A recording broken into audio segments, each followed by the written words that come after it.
오늘 우리에게 주시는 하나님의 말씀 빌립보서 1장 3절부터 5절 말씀에서 보겠습니다.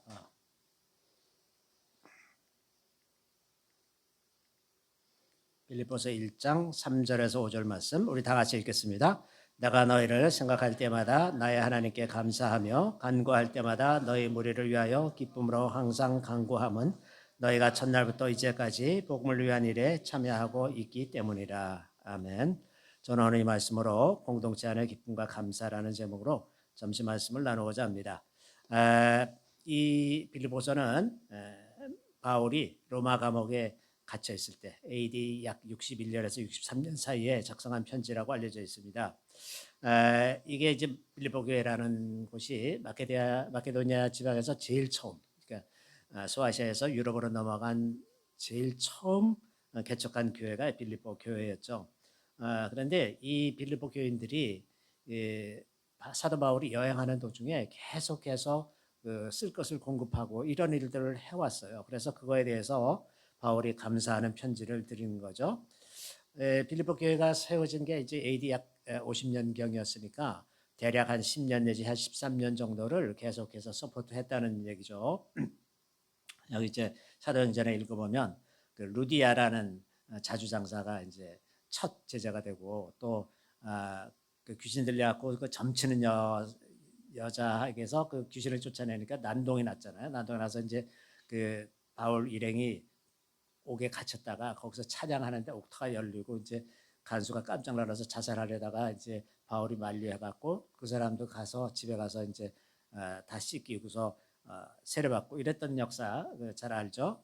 이런 사람들이 이제 주축이 되었던 교회가 이 빌립보 교회죠. 근데 바울이 이 편지를 쓸 때 한 10년 정도 지났으니까 사실은 참 요즘처럼 왕래가 자주 있거나 어떤 통신이 발달해서 자주 소식을 전하는 이런 시대가 아니었고 다 걸어 다니고 이제 저 기껏해야 말 타고 다니고 이러던 시절이었으니까 연락하기가 참 쉽지 않았을 텐데 10년이 지난 후에도 그 사람은 잘 보지도 못하면서 계속해서 후원하고 연락한다는 건 정말 참 쉽지 않은 일이었을 것이라는 생각이 듭니다. 그런데도 계속해서 이렇게 자기를 후원해준 빌립보 교회를 보고 바울이 얼마나 기쁘고 감사했을지 짐작이 가는 부분이죠. 이제 빌립보서 4장 15, 16절에 보면 이런 말씀이 있어요. 빌립보 사람들아 너희도 알거니와 복음의 시초에 내가 마게도냐를 떠날 때 주고받는 내 일에 참여한 교회가 너희 외에 아무도 없었느니라. 데살로니가에 있을 때에도 너희가 한 번뿐 아니라 두 번이나 나 있을 것을 보내었도다. 처음부터 이 바울과 동행해서 계속해서 후원했던 교회가 빌립보 교회밖에 없었다. 얼마나 마음이 감동이 있었겠습니까?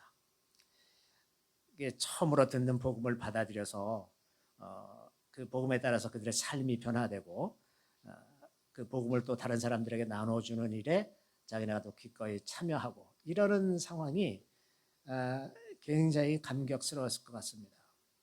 이러한 기쁨과 감사는 이게 이제 복음을 전하는 사람들이 누리는 기쁨과 감사죠. 이게 다른 데서는 얻을 수 없는 기쁨과 감사죠.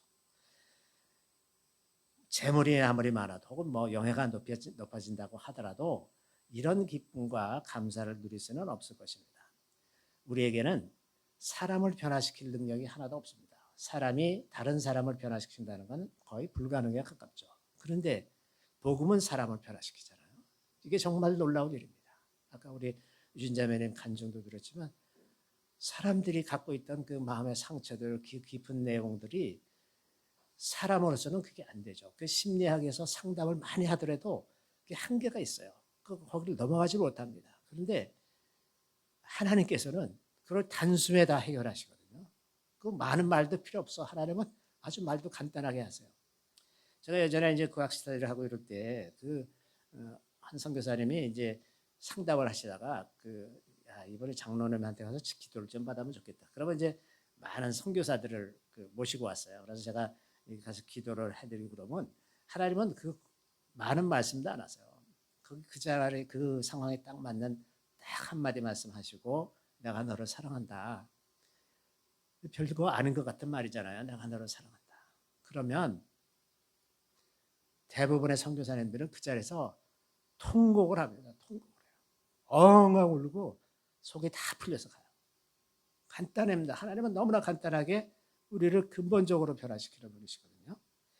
그러니까 사람을 변화시키는 유일한 희망은 복음밖에 없습니다.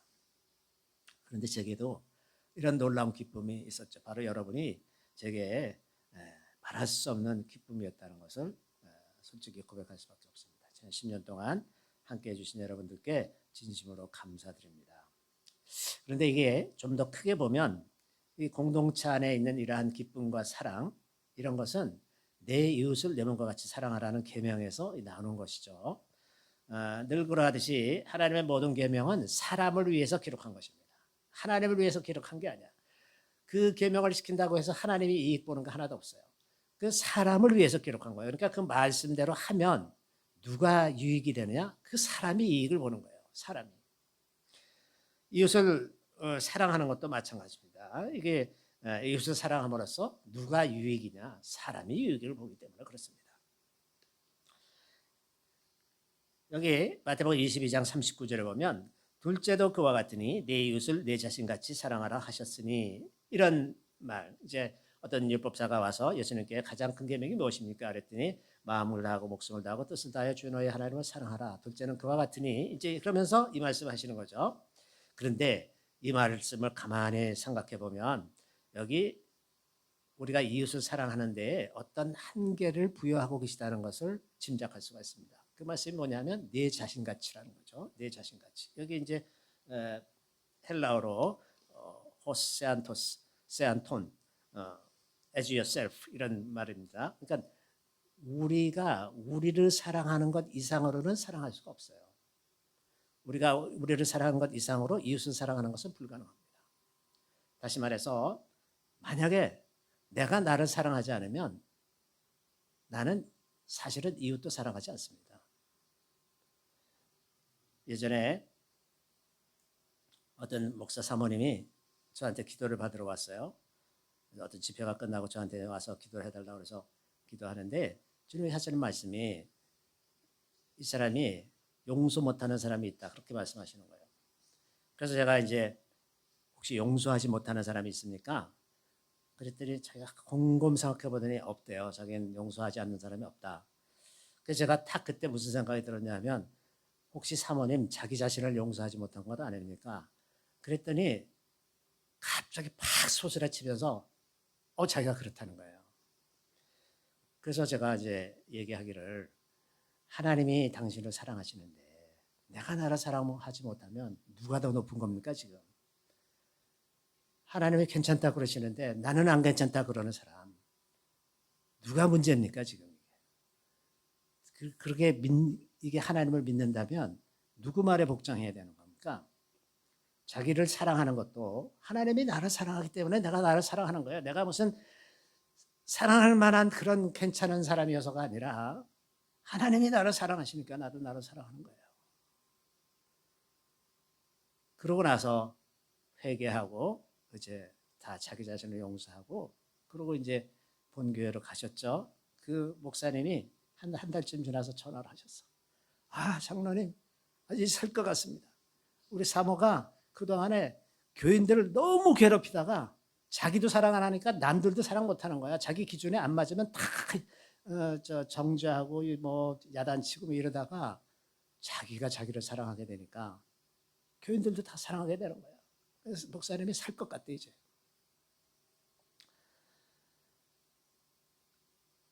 그래서 이 내 이웃을 사랑하라는 말에는 어느 정도 한계가 있다는 걸 우리가 짐작해야 되는 겁니다. 내 자신같이 사랑하라. 그 한계가 있는 거예요. 무한대가 아닙니다. 무한대가. 사람이라는 거는 시간적으로나 공간적으로나 제약을 가지고 있잖아요. 마치 예수님이 그러셨던 것처럼 우리가 동시에 두 군데 있을 수도 없고 우리 무한하게 사는 것도 아니고 그러니까 우리가 사랑할 수 있는 한계가 있는 거예요. 자, 이웃을 사랑하라 그런다고 해서 우리가 세상의 모든 이웃을 사랑할 수가 없어요. 갈 수도 없어. 아프리카에 있는 사람은 지금 어떻게 살아갑니까? 안 되잖아요. 그래서 내 이웃을 사랑하라는 말이 우리의 제약 안에서 우리에게 주어진 제약 범위 안에서 사랑하라는 뜻입니다. 이 계명을 전하고 있는 누가복음, 같은 계명을 전하고 있는 누가복음에서는 그 가장 큰 계명이 무엇이냐고 이제 예수께 질문한 율법교사가 그 다음에 무엇을 뭐라고 질문하냐면 그러면 누가 내 이웃입니까? 그래서 누가 내 이웃입니까? 그랬더니 이제 예수님이 그 선한 사마리아 사람의 비유라는 것을 말씀하시잖아요. 어떤 사람이 여리고에서 내려가다가 강도를 만나서 거반 죽게 되었는데 제사장이 지나가다가 피해서 돌아서 도망가고 부정하다 이렇게 생각했겠죠. 또 레위인도 가까이 가다가 빙 돌아서 이제 가고 마지막에 이제 한 사마리아 사람 유대인들이 끔찍하게 여기는 사마리아 사람이 지나가다가 그 사람에게 포도주를 붓고 올리브유를 붓고 이러면서 그 저 나귀에 태워서 여관에 데려가서 이 사람은 좀 돌봐달라고 돈도 주고 모자라면 또 돈을 올 때 또 주겠다 이렇게 했다. 그러면서 예수님이 누가 이 사람의 이웃이 되겠느냐? 그랬더니 저 도움을 베푼 사람이겠습니다. 이렇게 얘기하는 데가 나오죠. 이 비유의 핵심은 공경을 당한 사람이 우리의 이웃이라는 거예요. 공경을 당한 사람. 우리가 매일 잘 지내는 사람. 우리가 사이좋게 늘 잘 지내서 그냥 만나기만 하면 기쁘고 즐거운 이런 사람이 우리 이웃이 아니라 지금 내 이웃을 내 몸과 같이 사랑하라 말씀하실 때 그 이웃은 곤경을 당한 사람들. 곤경을 당한 사람들. 대표적으로 성경에서 곤경을 당한 사람들은 고아 나그네 그리고 과부들 이런 사람들이 그 아주 결핍에 모든 것이 다 결핍되어 있는 이런 사람들, 가난한 사람들 이런 사람들이 이웃이라는 거죠. 그런데 오늘날에는 이렇게 물질적인 결핍만이 아니라 사실은 영적으로나 혹은 심리적인 결핍을 갖고 있는 사람들도 또 굉장히 많습니다. 그래서 이렇게 생각해 보면 우리는 생각보다 우리가 도와야 할, 돌봐야 할 이웃들이 굉장히 많죠. 이런 상태에 있는 사람들 중에 우리에게 하나님께서 맡겨주신 사람들, 이런 사람들이 우리의 이웃이 되는 거죠. 모든 사람들이 이웃이 아니라 하나님께서 우리에게 맡겨주신 분들이 이웃이 되는 것이다 하는 겁니다. 그래서 이제 이런 사람들을 우리가 정성껏 돌보고 섬겨서 그들을 회복할 수 있도록 그렇게 해주는 것, 이런 사람들이 이제 우리 이웃이라고 말할 수가 있습니다. 근데 문제는 인간 세상에서는 우리가 최선을 다한다고 해서 그 결과가 반드시 우리가 기대하는 대로는 되지가 않죠. 그렇죠? 그럴 때가 종종 있습니다. 우리가 최선을 다한다고 해서 그 결과가 항상 좋으면 인생은 살만하잖아요. 우리가 노력한 대로 거두어도 살만하잖아요. 그 성경적인 복의 개념의 그 핵심 중에는 심은 대로 거두는 겁니다. 우리가 노력한 만큼 거두면 이게 복이에요. 이게 보통이 아니라 이게 복이야. 심은 대로 거둬지지 않는 경우가 너무나 많기 때문에 사람에 대한 일도 그렇고 자연에 대해서도 그렇고 우리가 열심히 농사를 짓는다고 해서 반드시 수확이 좋으리냐? 그렇지 않죠. 요즘에는 그 가뭄이나 혹은 뭐 홍수가 거의 없는 세상, 우리나라는 적어도 그런 세상에서 살고 있지만 제가 어렸을 때는요 매년 신문에 대문짝만하게 나오는 그 사진이 뭐였냐면 논이 쩍쩍 갈라진 논이었었어요. 항상 가물고 어떤 때는 홍수가 나고 이게 매년 반복됐었습니다. 매년.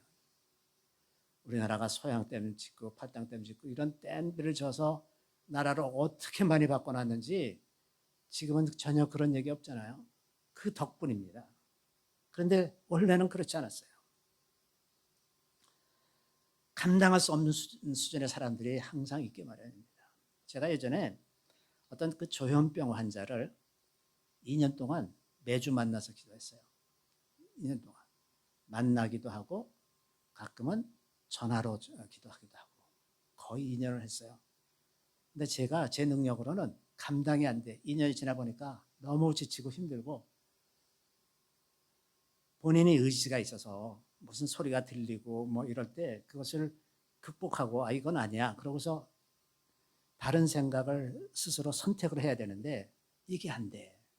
이게 안 돼가지고 2년을 기도했는데 제자리예요, 제자리. 도저히 제가 더 이상 감당이 안 돼가지고 이제 우리 그만하자. 이제 더 이상 안 되겠다. 제 능력으로는 이게 한계다. 그랬던 적이 있었는데 우리가 감당할 수 없는 수준의 사람들도 있습니다. 그런데도 불구하고 이걸 그만두면 마치 크리스천으로서 이러면 안 될 것 같은 느낌 있잖아요. 이런 것을 구분할 줄 알아야 된다고 하는 거죠. 많은 그리스도인들이 착해야 된다는 콤플렉스가 있어요.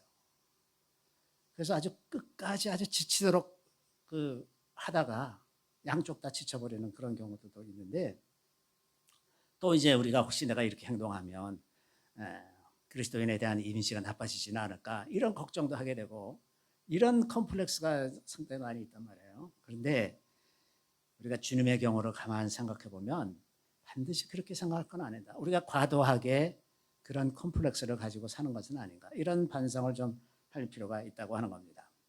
예수님이 물고기 2마리와 그 떡 5개로 5,000명, 성인 5,000명을 먹이시고 난 그때 일인데, 마태복음 14장 22절에서 23절에 보면 이렇게 기록되어 있습니다. 예수께서 즉시 제자들을 재촉하사 자기가 무리를 보내는 동안에 배를 타고 앞서 건너편으로 가게 하시고 무리를 보내신 후에 기도하러 따로 산에 올라가시니라. 저물매 거기에 혼자 계시더니, 여기 보면 이 마태는 즉시라는 단어를 잘 안 씁니다. 이 마가는 즉시라는 단어가 무지 많아요. 거기 보면. 그래서 마가복음을 읽어보면, 마가복음을 여러분이 앉은 자리에서 처음부터 끝까지 다 읽으면 한 50분 정도 걸리는데, 그렇게 읽어보면 마음이 급해지는 생각이 저절로 듭니다. 급이라는 말이 그렇게 많아요. 거기는 즉시, 즉시, 모든 게 즉시, 즉시, 즉시 막 이래가지고. 그런데 마태는 그렇지 않은데, 여기에 마태가 뭐라고 기록하고 있냐면 예수께서 즉시 제자들을 재촉하사 버려. 근데 왜 즉시라고 했을까요? 만약에 이날 저녁에 예수님이 제자들을 안 보내고, 자, 사람들이 이제 놀라운 은혜를 경험했잖아요. 이 떡 5개와 물고기 2마리로 5,000명을 먹이는 이 놀라운 은혜를 경험했으니까 사람들의 마음이 하나님을 향해서 확 열려있을 것 같잖아요. 그럴 때 예수를 믿어라 말이지, 하나님을 믿어라 말이야, 믿음을 가져라, 이런 얘기하면 잘 될 것 같잖아요. 그 사람들의 열망이 막 이렇게 피어날 것 같은 그런 때에 즉시 12바구니 거두고 나자마자 제자들을 다 바다 건너편, 갈릴리 바다 건너편으로 보내셨어요. 그리고 본인은 산으로 올라가셨어요. 도망가셨어요. 왜 그러셨을까?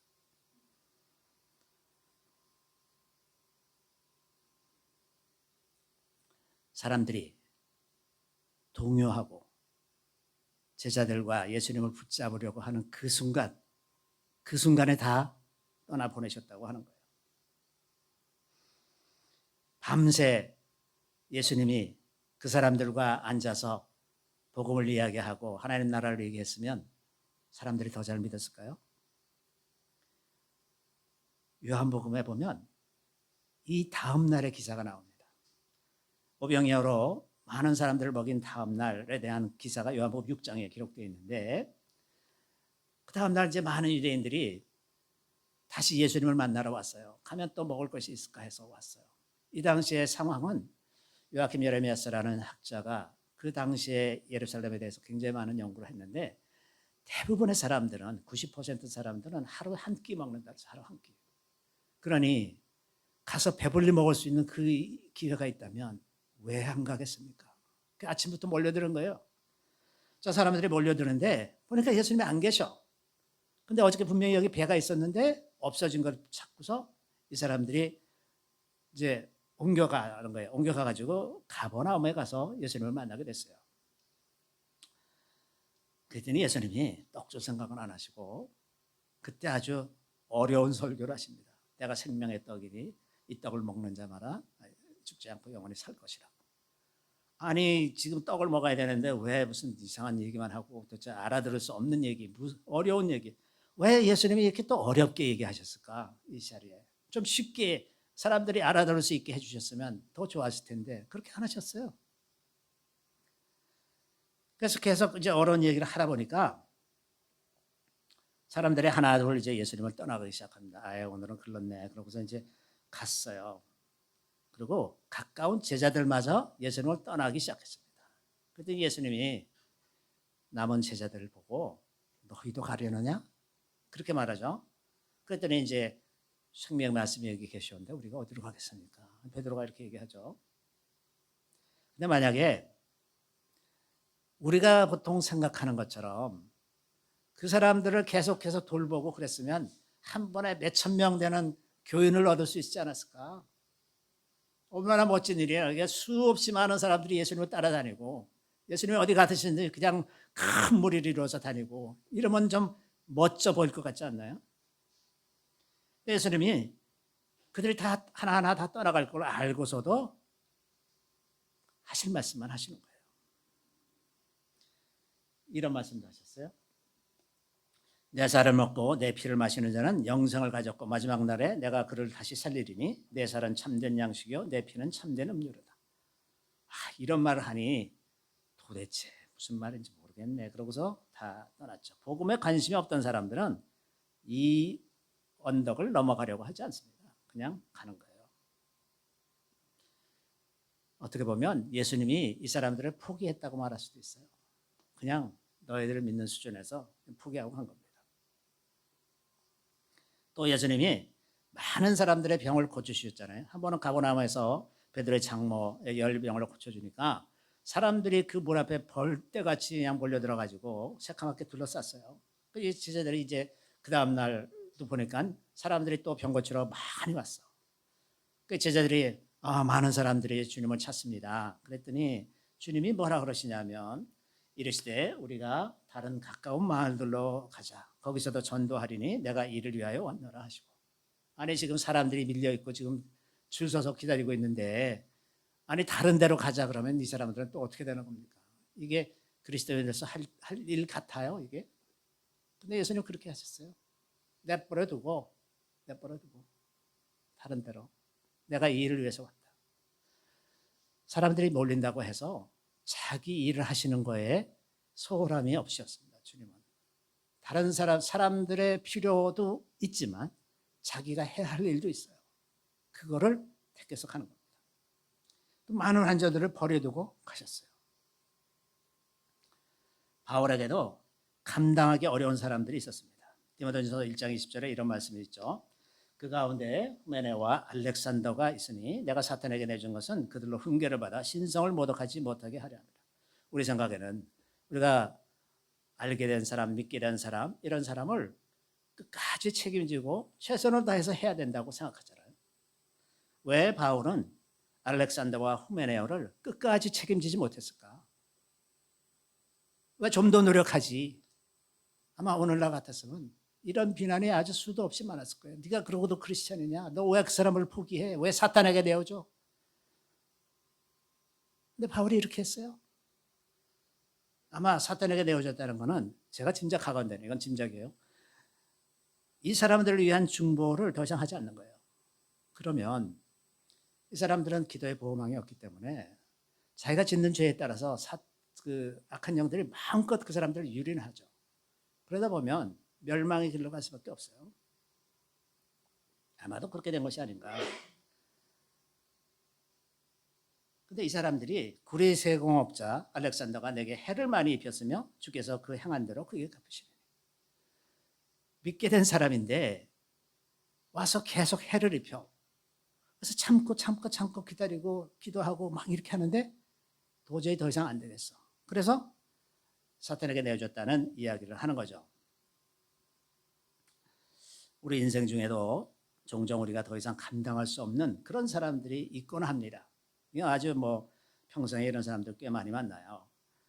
이들로 인해서 참 어떤 데는 고민하고 애타하지만 어떤 때는 우리가 우리의 한계를 인식하고 그것을 내려놓아야 될 때가 있다고 하는 거죠. 이거는 죄 짓는 일도 아니고 하나님의 뜻을 거스르는 것도 아닙니다. 그런데 이것이 중요합니다.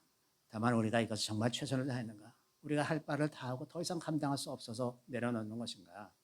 그리고 그 일에 관해서 하나님의 뜻을 분별하려고 노력했는지 이것을 우리가 살펴보아야 하는 겁니다.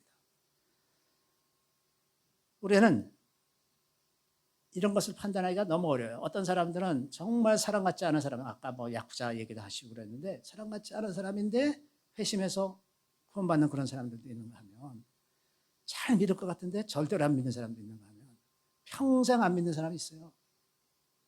잘 믿을 것 같고 대대로 집안에서 믿는 집안인데 그리고 지금도 아주 교회를 잘 나가고 아주 이렇게 하는데 그 결정적인 순간에 안 믿는 사람도 있습니다.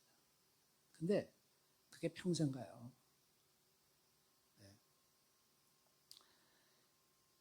또 어떤 때는 하나님께서 누군가를 직접 다루시려고 하는데 우리가 너무 빨리 우리의 손길을 내밀어서 그 사람의 어려움으로부터 해방시켜줘.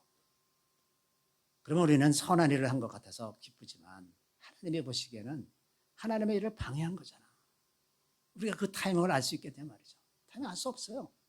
우리가 언제 도와줘야 되는지 그 타이밍이 있잖아요. 어떤 때는 하나님이 일부러 고난 가운데 두시는 경우가 있어요. 그래야 정신을 차릴 것 같으니까. 근데 사람이 자꾸 미리 가서 이렇게 하면 계속 하나님의 일을 방해하면서 다니잖아요. 이 사람은 이러면 두 사람이 다 형통하지 못합니다.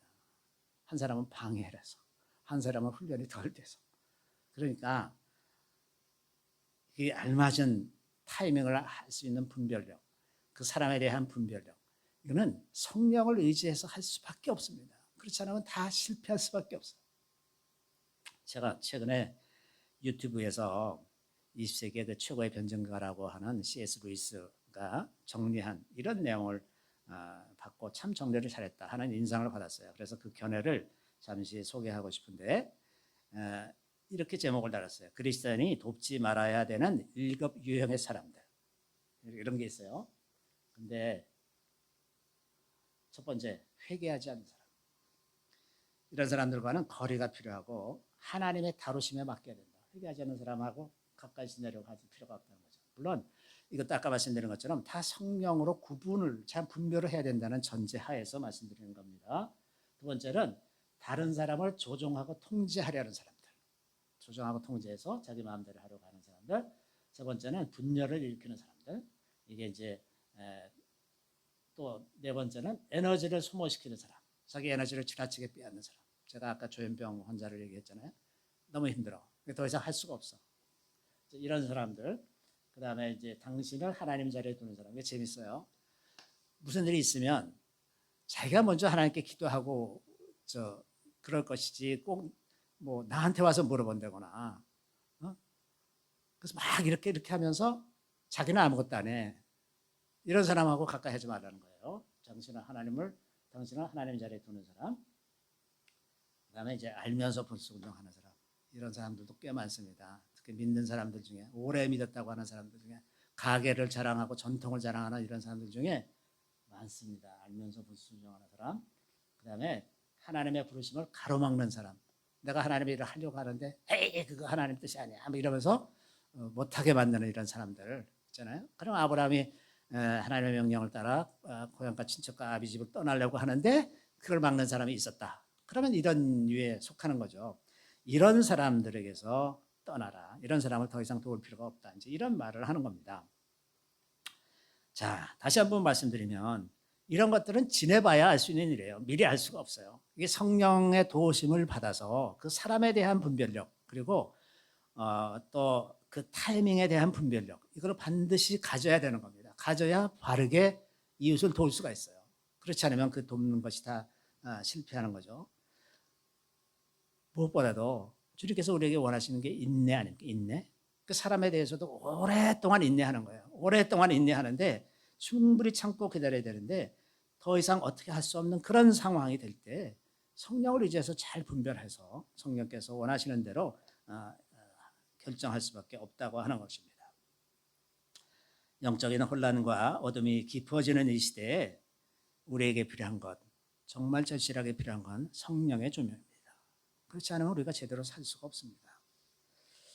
지난 10년 동안 우리가 이 공동체 안에서 누렸던 기쁨과 감사는 정말 말로 다 할 수 없는 것이었습니다. 이게 너무나 감사하고 이제 2026년이 되는 새해는 좀 더 성숙한 모습으로 성령께서 조명해 주시는 빛에 따라서 살아가는 우리 모두가 되기를 바랍니다. 잠시 기도하겠습니다. 주님 감사합니다.